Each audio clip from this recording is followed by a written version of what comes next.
Halo teman-teman, perkenalkan saya Adalah Syasali Padang. Kali ini saya akan melakukan storytelling tentang analisis strategi manajemen sumber daya manusia di Miga Cuan.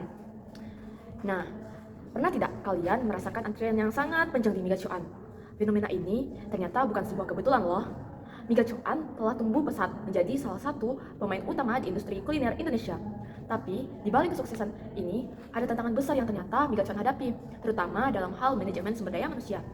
Bayangkan, dari beberapa outlet saja, mereka berkembang menjadi ratusan dalam waktu yang singkat. Bagaimana ya cara Miga Cuan dalam mengelola ribuan karyawan dengan cepat dan juga efektif? Inilah yang akan kita bahas. Sebelum kita masuk ke dalam strategi sumber daya manusia yang diterapkan oleh Miga Cuan, pertama kita perlu tahu dulu apa sih tantangan yang dihadapi oleh Miga Cuan. Nah, untuk tantangannya sendiri itu di sini saya akan menjelaskannya satu persatu. Pertumbuhan pesat membawa tantangan sumber daya manusia yang begitu kompleks. Pertama, perekrutan massal. Bagaimana menemukan dan juga melatih ribuan karyawan baru dengan standar kualitas yang sama? Ini tentu saja bukan sebuah tugas yang mudah. Kemudian yang kedua, mempertahankan budaya perusahaan. Dengan begitu banyaknya karyawan baru, bagaimana sih cara Miga Cuan untuk memastikan bahwa nilai-nilai perusahaannya tetap terjaga? Ini penting untuk menjaga kualitas layanan dan juga loyalitas pelanggan. Kemudian yang ketiga, pelatihan dan juga pengembangan. Industri F&B sangat dinamis. Karyawan perlu terus melakukan pelatihan agar mereka itu bisa mengikuti perubahan menu, teknologi, dan juga standar layanan. Lalu, apa saja strategi yang diterapkan oleh Miga Cuan? Berikut penjelasannya. Strategi yang diterapkan oleh Miga Cuan terdiri atas 5. Yang pertama, perekrutan berbasis komunitas. Miga Cuan sangat aktif di media sosial, terutama di Instagram dan juga TikTok. Mereka memanfaatkan platform ini untuk mengumumkan lowongan pekerjaan dan juga membangun citra sebagai tempat kerja yang menarik. Selanjutnya, Gacuan juga mendorong karyawan saat ini untuk mereferensikan teman ataupun juga keluarga mereka. Tentu, ini mampu menciptakan jaringan perekrutan internal yang lebih kuat. Selain itu, mereka sering bekerja sama dengan komunitas lokal ataupun sekolah kejuruan untuk menjangkau calon karyawan potensial. Yang mana hal ini mampu membuat proses perekrutan menjadi lebih efektif karena calon karyawan yang direkrut sudah memiliki gambaran tentang budaya dan juga nilai-nilai dalam perusahaan. Keuntungan dari strategi ini yaitu menjangkau calon karyawan yang memiliki minat dan juga nilai yang sesuai, mengurangi biaya perekrutan, serta meningkatkan retensi karyawan. Kedua, program pelatihan intensif. Setiap karyawan baru Miga Cuan memiliki program pelatihan yang komprehensif. Pelatihan ini mencakup keterampilan teknis seperti cara memasak mie, melayani pelanggan, dan pengoperasian kasir.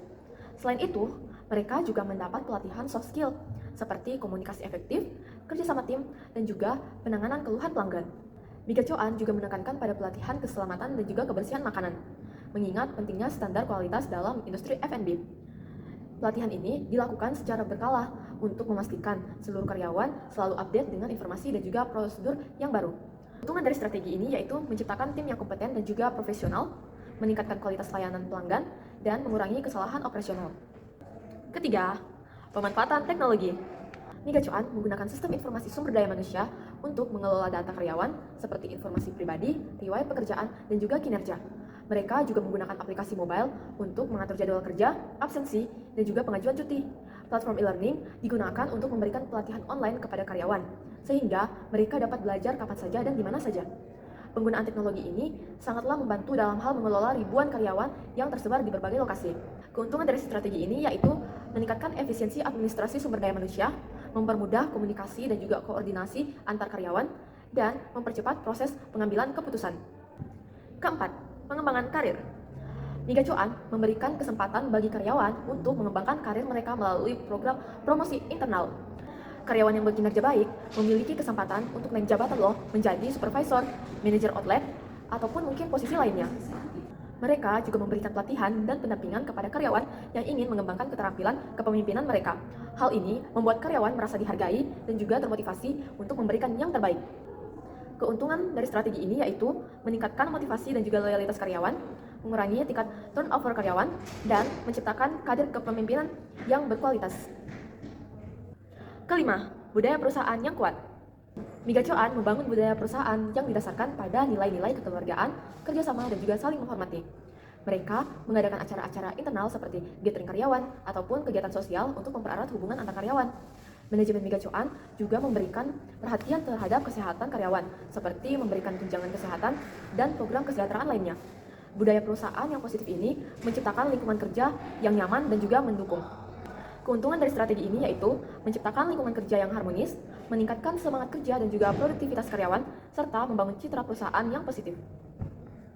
Oke, selanjutnya yuk kita tanya-tanya langsung kepada karyawan Migacoan terkait gimana sih manajemen strategi sumber daya manusia yang ada di Migacoan. Prosesnya efektif dan efisien karena tidak terlalu banyak syarat yang harus dilalui dan tidak terlalu asal dia mempunyai niat kerja dan memiliki ijazah terakhir. Efektif sih, termasuk efisien juga karena kan perekrutannya melalui media online. Saya pertama kali daftar juga melalui scan barcode. Iklannya ada kan, scan barcode-nya di situ awal mulanya. Ya, selama mengikuti pelatihan di Gacoan, alhamdulillah mempermudah proses kerja selanjutnya karena kan pelatihannya kan juga menyangkut pekerjaan kedepannya lagi.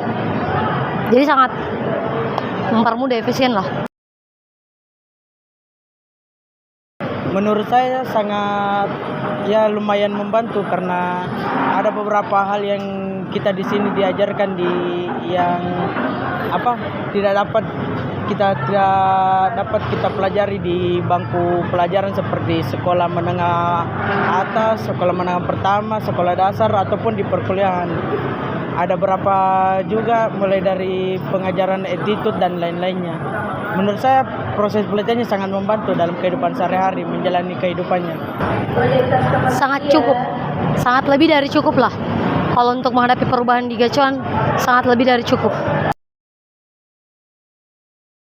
Sangat cukup. Sebelumnya saya bukan kru asli sini tapi mutasi. Tapi saya pikirnya awalnya mutasi nggak bisa jenjang karir, ternyata bisa. Tergantung kinerja kita lah, keseriusan kita dalam bekerja. Menurut saya untuk menghadapi pelatihan yang diberikan ini sudah cukup untuk melakukan perubahan-perubahan besar karena kita melalui pelatihan yang sangat ketat dan bisa dibilang sangat diuji di sini. Di sini tuh kami tuh saling bantu lah. Bisa dibilang budaya kekeluargaan sangat positif, bagus sekali untuk kami.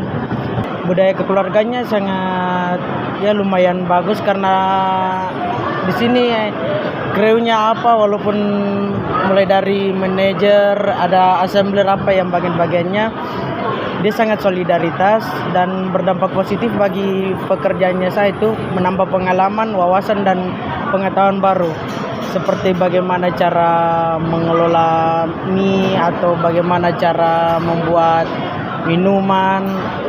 Itu sangat mungkin berdampak positif, lebih bagus untuk saya lihat ke depannya lagi menjadikan pengalaman di bidang pekerjaan.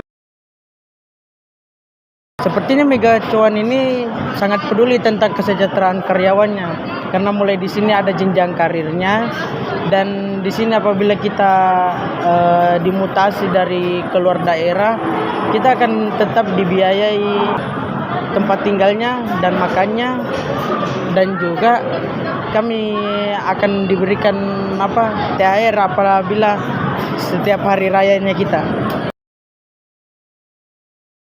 Setiap pagi briefing atau sore kita briefing tentang apa keluhannya kita, bagaimana tentang pekerjaannya kita dibicarakan, apa yang perlu ditingkatkan dan apa yang perlu dirubah. Dengan mungkin kita sehari hampir 3 kali briefing, jam pulang jam 2 subuh, pagi hari dan sore sekitar jam 4 jam 5 begitu. Itu supaya menjaga kerjasama antar kru dan sesama pekerja di sini.